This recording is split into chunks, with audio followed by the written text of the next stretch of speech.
નગર જિલ્લા શિક્ષણ અને તાલીમ ભવન તાપીના માર્ગદર્શન હેઠળ સંઘર તાલુકાના સિંગપુર ક્લસ્ટરમાં કલા ઉત્સવ યોજાયો. આજના કલા ઉત્સવનું ઉદ્ઘાટન માન્ય તાલુકા પ્રાથમિક શિક્ષણ અધિકારી શૈલેષભાઈ પરમાર સાહેબના હસ્તે કરવામાં આવ્યું.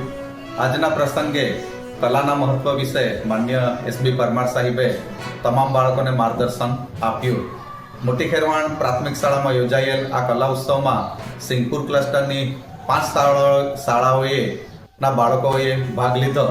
4 જેટલી સ્પર્ધાઓ સંગીત ગાયન, સંગીત વાદન, ચિત્ર અને બાળકવિ સ્પર્ધાનું આયોજન કરવામાં આવ્યું. આ સ્પર્ધાઓમાં પ્રથમ ક્રમાંક, દ્વિતીય ક્રમાંક અને તૃતીય ક્રમાંક પ્રાપ્ત કરનાર વિદ્યાર્થીઓને ઇનામ રોકડ સ્વરૂપે તેમજ પ્રમાણપત્ર આપી સન્માનિત કરવામાં આવ્યા. અને આવનાર દિવસોની અંદર તાલુકા કક્ષા, જિલ્લા કક્ષા અને રાજ્ય કક્ષા સુધી થનાર આ કલા ઉત્સવમાં ભાગ લેવા માટે જણાવવામાં આવ્યું.